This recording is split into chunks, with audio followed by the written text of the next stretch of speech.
everybody. We are here today with Brandy of Brandy Borough Astrology, and we are going to be talking about the murders that took place in Moscow, Idaho. I may not be pronouncing I think it's Moscow. I hope I'm pronouncing that right. Of the 4 students that were killed in their home, Kaylee, Madison, Xana, and Ethan.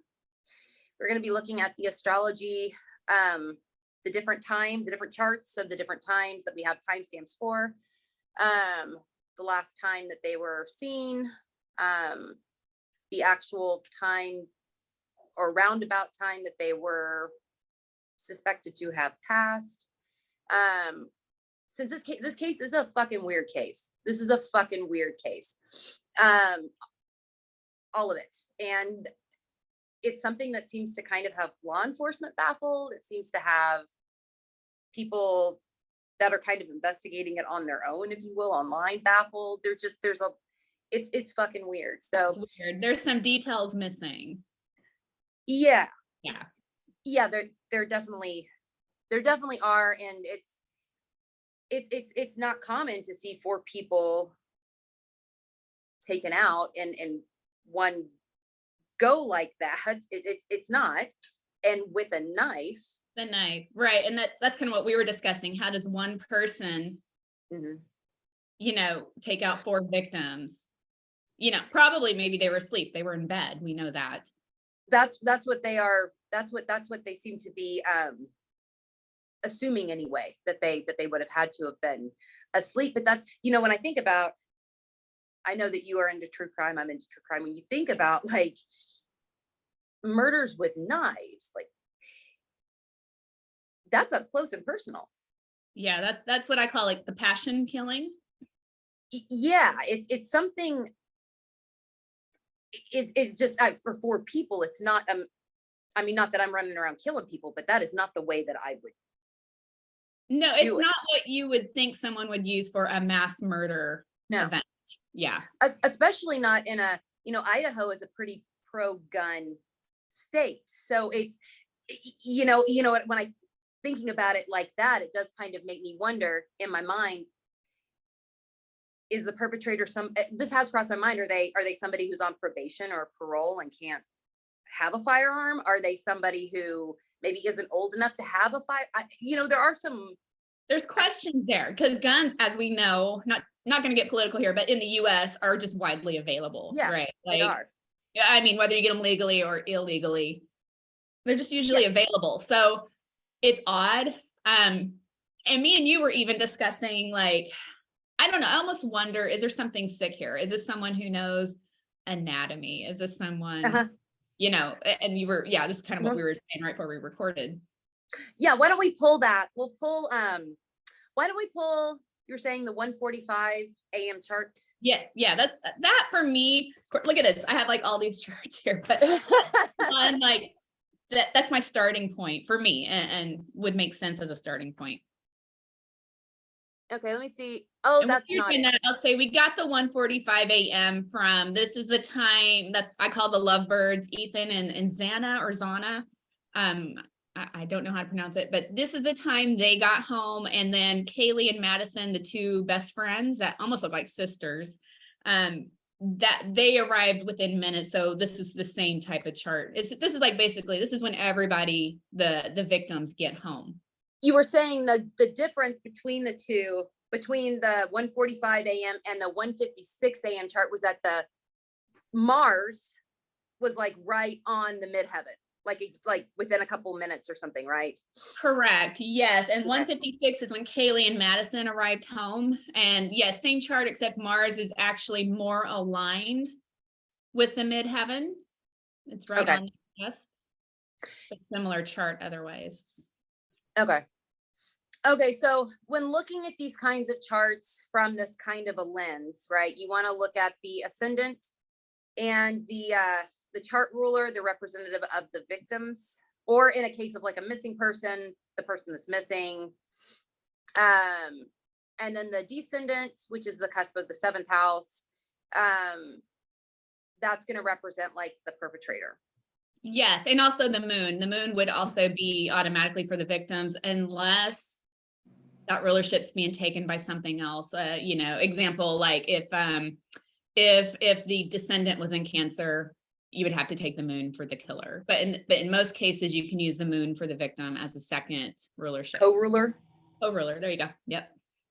Okay.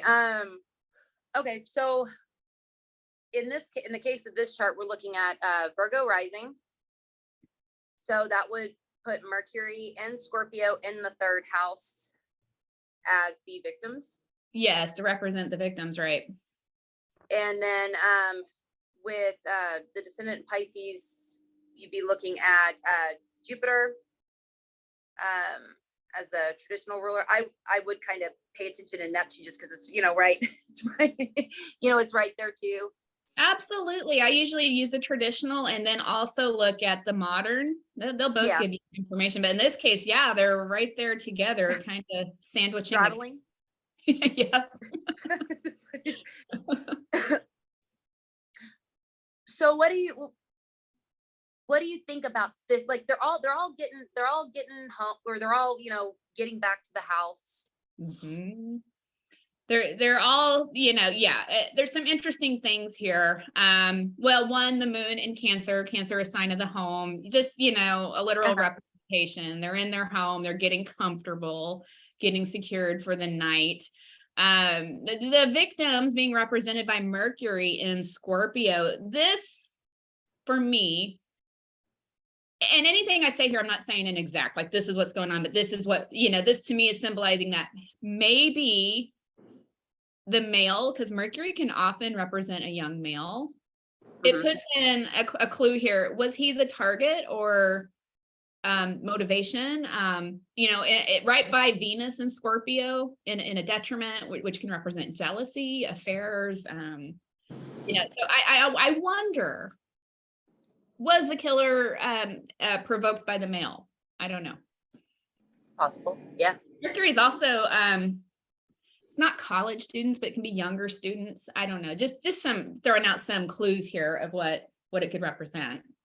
Youth in general, Mercury is young. It's young. Also, I mean, this chart too could reflect, this is a moment everybody's coming home, getting out of cars. Mercury can actually just represent a car, you know, like from the driveway to the house. And the third house, it being actually in the third, definitely kind of, Yeah. So this is like just kind of showing how you start with these charts and what clues you start pulling in. And then Pluto, right? Ooh, that's a strong one. It is. I know you had mentioned it's like could be like danger in the home. Yeah, so being that Pluto is seated in the fourth house when they're coming home is a clue that danger's already there. Something's already set in motion or planned, or to me, I think it's literally there. Like the killer probably is within the home, or at least very close by, maybe hiding outside, something. This also with the ruler of the, because the fourth house cusp is actually in Sagittarius, and then Jupiter in the seventh. There's something also about that feels like they were whoever did this was near. Yeah, and let me tell you something else about that. You know, being that the killer is in, you know, being represented by a planet like Jupiter, which also is a natural ruler of Sagittarius, makes me wonder, just question, not pointing fingers, fellow student. Yeah. It represents the ninth house naturally, you know, traditionally. Yeah, and that's even in the other chart that we'll pull in just a little bit. That's even kind of reflected back in another way that the student, yes. Yeah. So some interesting clues right off the bat, just pulling the first chart. And also, just want to throw out in these charts, the moon is out of bounds. Mars is also out of bounds. And so, Ellie, you're really good, like with studying the out of bounds planets. I would, it was kind of interesting because when we were looking at and I love that we can do this, like just bounce stuff off each other in these, because we do criminal astrology. And you had brought up the out of bounds and I was like, wow, I don't think I've ever pulled that into criminal astrology before. So I was like, so intrigued. I want to know, like, where does that point you in this case? Well, that's kind of, they're so wild and so unpredictable that I almost feel like I get this feeling that it's going to be, what went on here is going to be something that, and also with the retrograde motion of Mars and in the next chart, you'll see why I'm kind of harping on that. So Mars represents knives. Yes, it does. It can. But when even or weapons, just kind of or violence. I'm just thinking out loud here. And you're saying they're kind of like out of control, kind of wild, unpredictable. So would this be something that maybe obviously planned ahead if someone's there waiting for someone to get home, but maybe not too far in advance planned ahead, more impulsive? I think that is possible. Yes. Okay. Like almost like an opportunity. Yeah. Kind of arose, if you will. It could have been something that they had been planning for. They could have had it in their mind for a while, but the opportunity presented itself and they're, you know what I mean? They went with it. It came together somehow. Yes. Okay. But the out of bounds, the out of bounds ship specifically, it feels like while it seems out there, it's really not that out there. There is something about, like, it's going to seem like wild. Also, the retrograde motion of Mars makes me think that they're going to have to go back. And I don't know if this is, I think we both have said this remark when we look at things, like, I don't know if this is intuition or if I'm getting this from the chart, but why does a Mars retrograde I don't know. It just makes me think that this person, the killer, perpetrator, one responsible for the violence, is under, like, I think I said under the cop's nose, or like kind of in their face. Yes. I could see that being the case. Like, it's either I could see it being somebody that I want to be careful how I say this. Yeah. I could see, because I'm not going to start naming off neither one of us. We're not here to point the finger. We're really here just to show how this works and how you can pull clues out. But yeah. I do wonder if perhaps they're going to need to go back to maybe the beginning and maybe reevaluate some things that maybe they thought they had right, maybe they didn't have right. I'll just say it kind of like that in regards to, or perhaps things that they thought they had right, maybe they did have them right, but there was something missing from what they had right that could have led them. Does that make sense? It does. And it's so interesting that's in the sign of Gemini, because that can pull you into, do we need to look at who lives nearby? Do we need to look at students? Do we need to look at cars? Yes. And, absolutely. Transportation. Yeah, it kind of pulls you in it's interesting for sure. Yeah. Oh, and also in this chart, I know the perpetrator isn't the 8th house, but it does strike me with the cusp of the 8th house, Mars right there, Aries on the cusp of the 8th house, and Mars right there on the midheaven. It does kind of seem like that's another thing that kind of feels like whoever did this was kind of like lying in wait. Yep. Feels something like creeping. I don't know. It's creeping. Almost an example, and I'm just using as a general example. You know how like you can watch true crime or documentaries, and the person who is helping on the hunt and on the rescue, trying to find the victims, and then you find out it was that person. Same kind of energy here is what I feel. Yes, like somebody who, I could see that. Absolutely. Trying to be helpful. Yeah. Let me go ahead and I'll share the chart for I'll share the chart for 3 a.m. Yes. Is this the right one? I hope this one. Yeah, okay, cool. I hit the right one. You did good. Yeah, at 3 a.m. They were, medical examiners, police are estimating that they died between 3 and 4 a.m. Yes. So, and the 4 a.m. chart really doesn't change too much. So This is a good starting point, and the fact that Libra is on the ascendant, you know, not every time, but a lot of times you see Libra or Gemini on the ascendant when there's multiple victims. And it's just kind of one of those weird things. So this really makes me think this is an accurate chart for to represent when they passed, when they were killed. And I know, and it's interesting, you know, and I know I mentioned this to you. If you look at the second house, there are four things going on. There's the South Node, the Sun, Mercury, and Venus. And also in the chart for 8 p.m. that we may or may not look at 8 p.m. the previous evening on November 12th. Those 4 are also in the 5th house of like having fun. I don't know. There's something about those 4 things in the second house that does kind of feel like it's representative of the 4 of them. Mm-hmm. Like, yes. But I know that that's not generally like how you're supposed to look, but there is something about it. I look at that and I'm like, huh. I don't know. You know, the sky uses what it has. And I think this could absolutely apply. Interesting that they're in the sign of Scorpio, the sign of death. Yeah.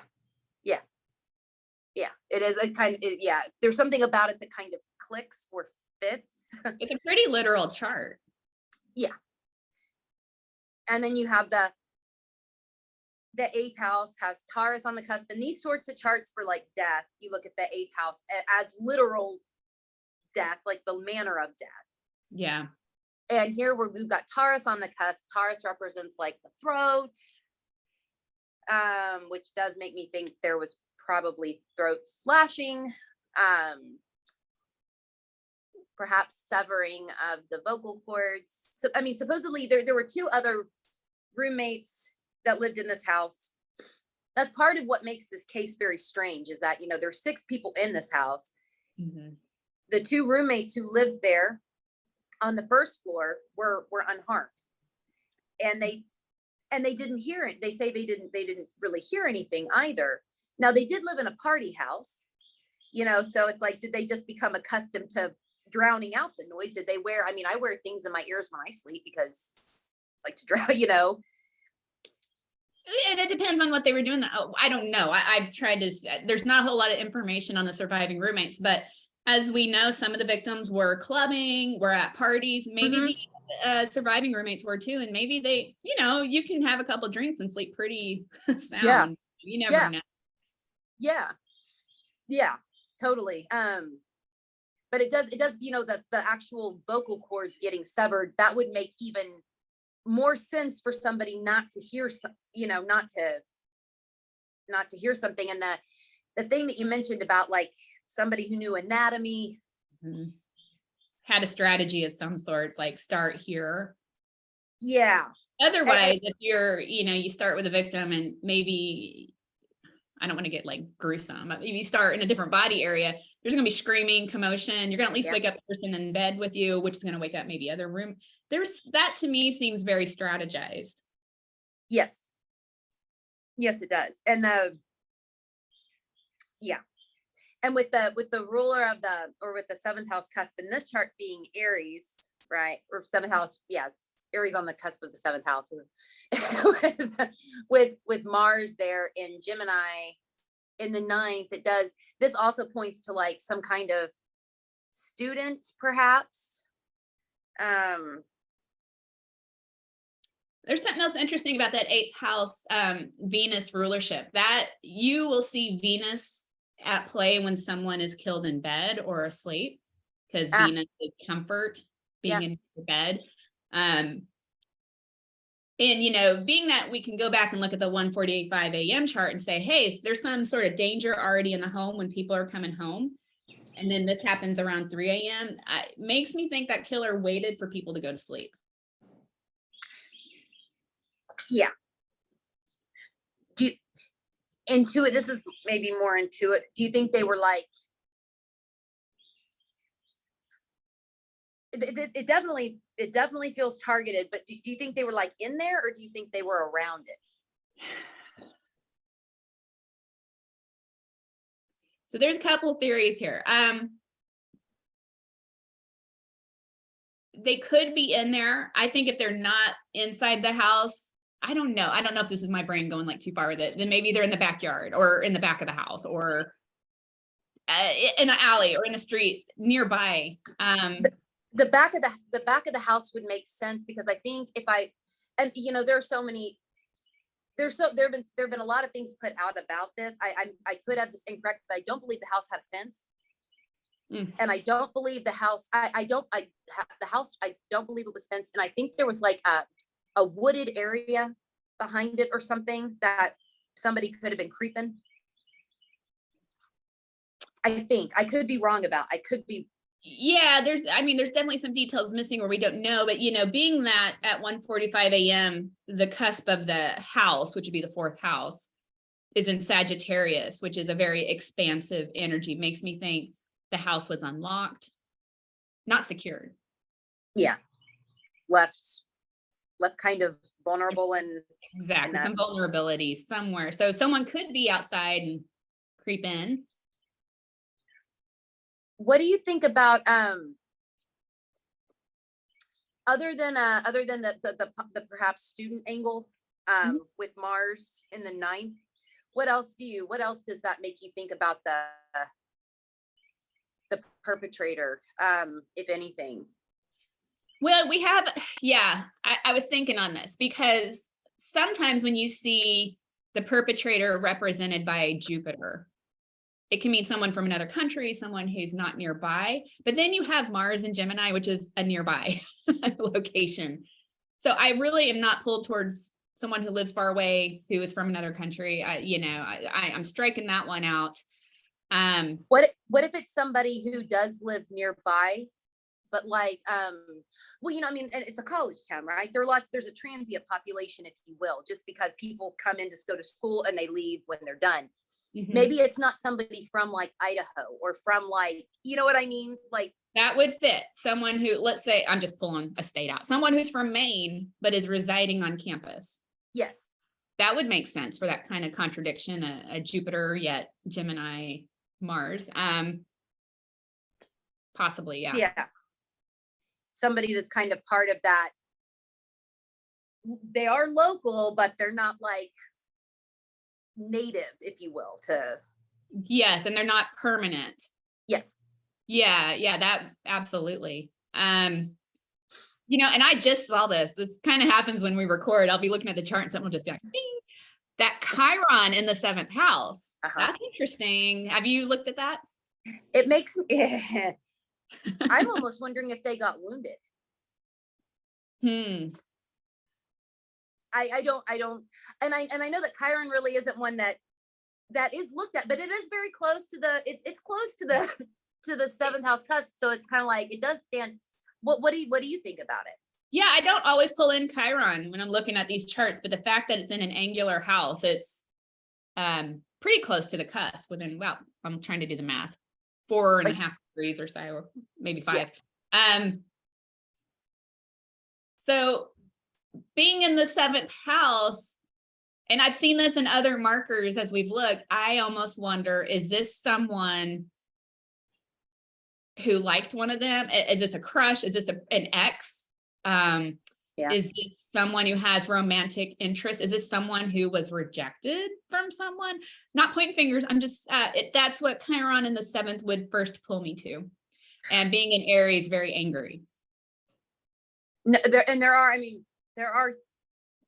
theory. I mean, none of them have been proven, right? But there are some, and we're not going to really go into too much here. Y'all can research yourself on, because I don't want to name names, but there are theories about that going out there about exes being watched. I think was one from. Did you? Yeah. Okay. So definitely can't. That's some interesting theories there. That Chiron is definitely placed in a pretty peculiar position there. It is. It's kind of hard to ignore when it's like, bam.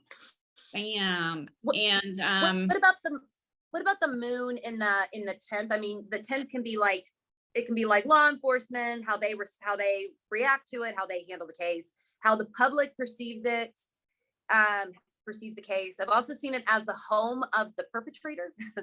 yeah. If you slip the chart. Yeah, the moon here,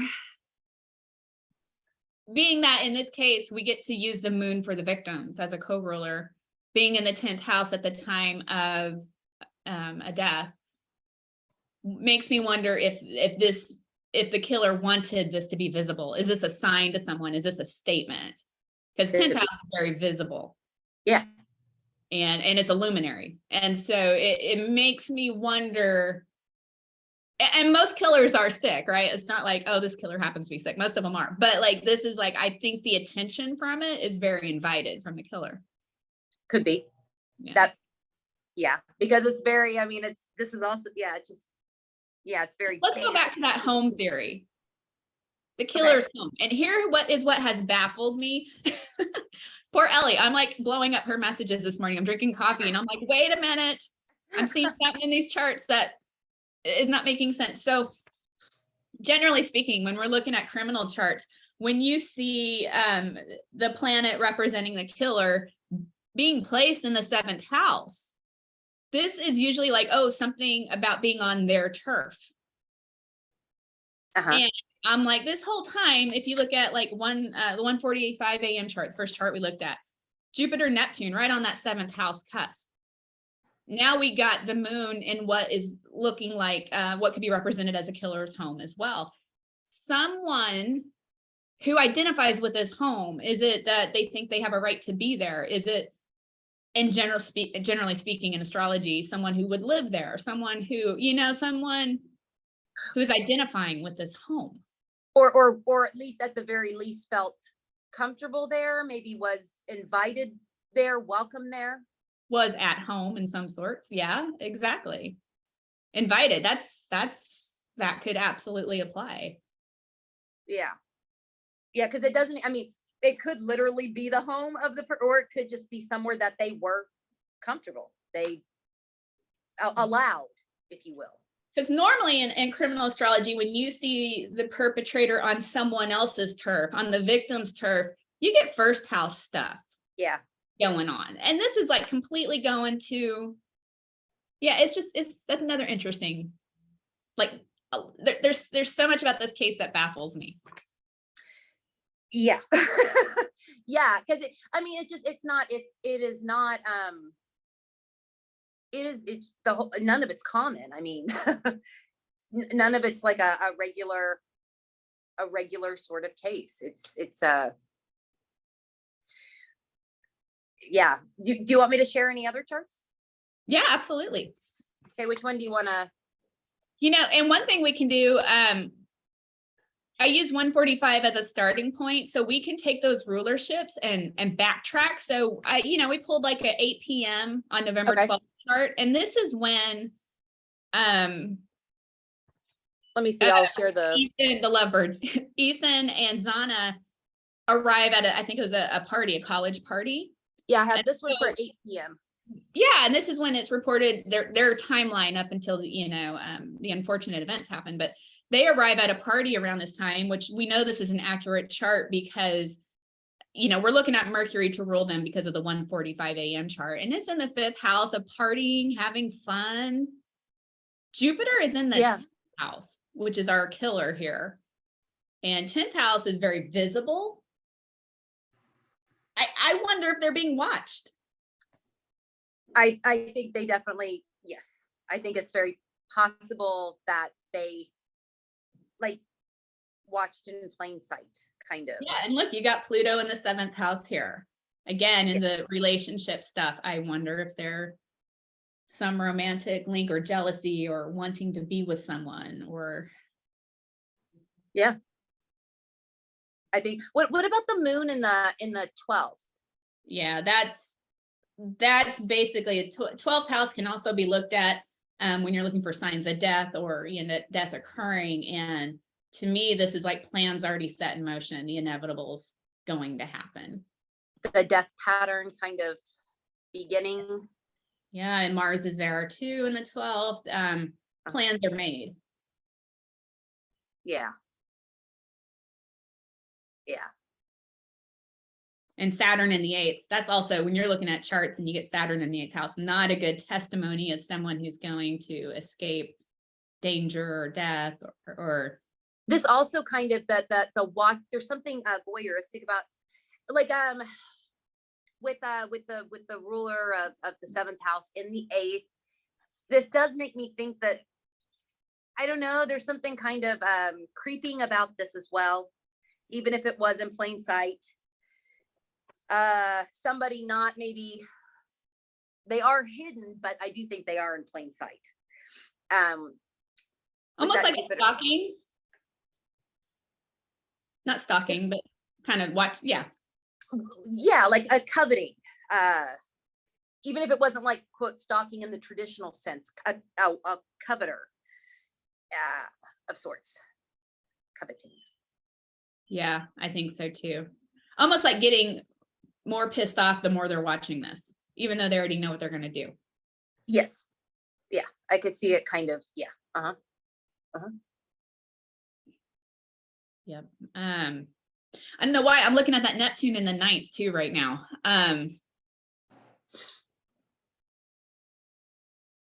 Neptune can bring in fogginess, confusion.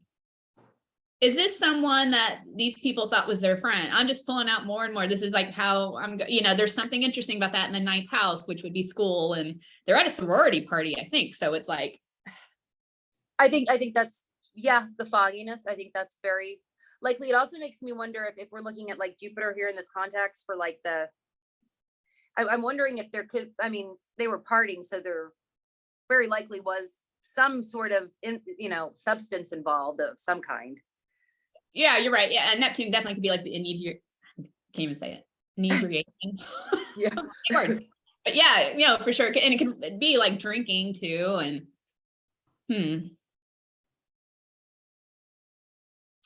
yeah, I just think there's so many things that point to this being someone they at least know of or knew in some form, or at least one of them did.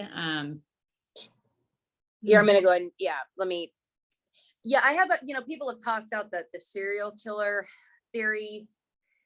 Personally, I don't think that's the case here.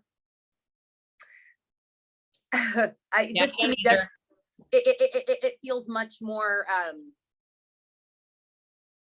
like somebody that they knew or knew of or was in their orbit, if you will. Yeah. In some capacity. Yeah, absolutely. I don't get the serial killer vibe. Unless this person, doesn't get caught, could they be in a situation where they react again in unreasonable manner? Yeah, maybe. I got to tell you though, with the 1:45 a.m. chart, with the moon being in the 10th, I know that the sun is in the 3rd, which is not a very visible place, but the moon is in a very visible place. I think this is going to take some time, but I think this will get solved. I think there'll be some answers eventually. I think so too. And even the retrograde motion of Mars. And Jupiter. And Jupiter, yeah. Yeah. There's I do think I agree with you, but I think they'll have to, it feels like a lot of going back. Yeah. Or that might be what they're doing now, different places that I've creeped on this about this case. It seems like they might be doing that to some degree at this point. Like having to go back and reinvestigate? Is that what?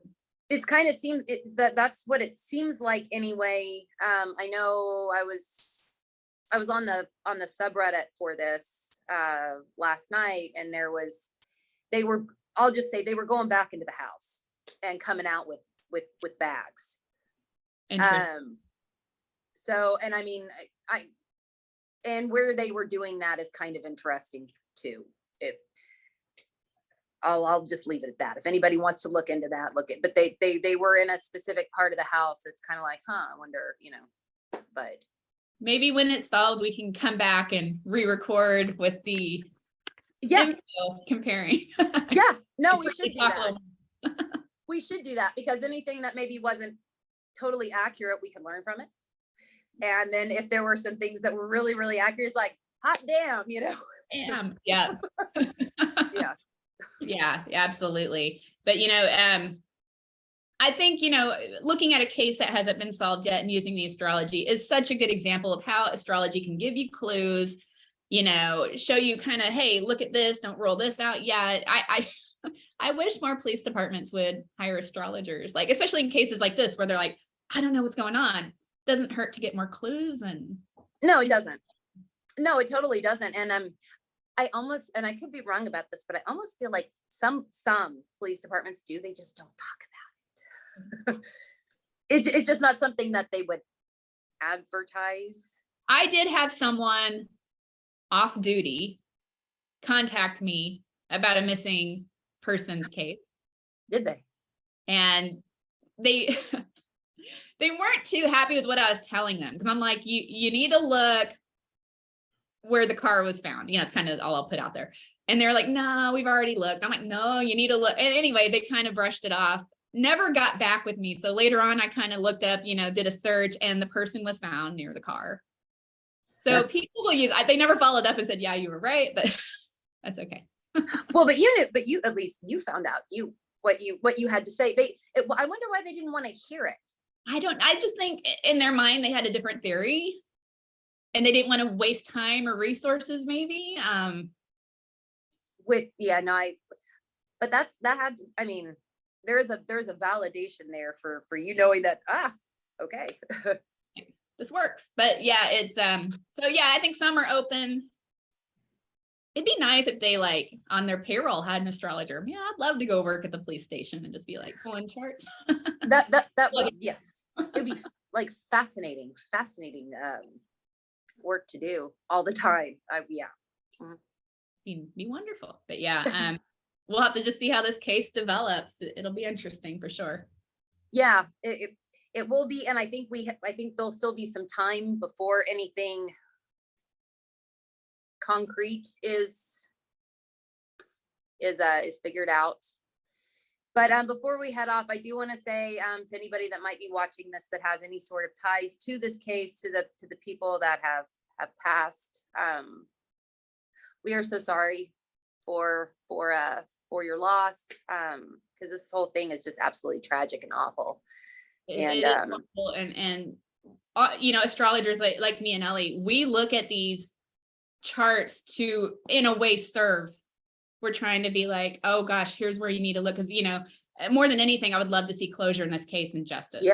And I think what drives us is serving and helping people get justice. And yeah, that really, that really is the whole purpose here. So if anybody's watching this, I mean, hopefully it helps. That's in any way connected to this case. Hopefully this helps. That is our intention here. Absolutely. And definitely sending our condolences to the families and just hoping they get answers they need and closure. Yeah, because with something like this, with so much that doesn't make a lot of sense, there's so many things that just closure will probably be like, I mean, nothing will ever, they lost their children, family members, that nothing's ever going to make it better. But I do feel like there is a sense of when that closure, like, it's almost like there can be some kind of a release that can happen. Yeah. Some kind. But absolutely. Well, I guess we'll go ahead and head off, but you want to share where you can be found? Please. Yes, I'm at Brandy Burrow Astrology. I do astrology readings. I do tarot readings too. I'm an intuitive coach. So anything I can ever help you with, come find me. Happy to advise and guide you along. And I will put the link below in the description box. And thank you so much for being here and wanting to do this. Thank you, Ellie. I always enjoy coming on and chatting with you, and so much fun. I do too. I love, I mean, that sounds kind of sick because all of the criminal stuff is tragic, but it is fascinating. It from an astrological lens, it is fascinating. It is. It's good to have someone to bounce it off of. And we work well together. Yes, I think so too. All right. And so I guess we'll head off, and I will see all of y'all out there later.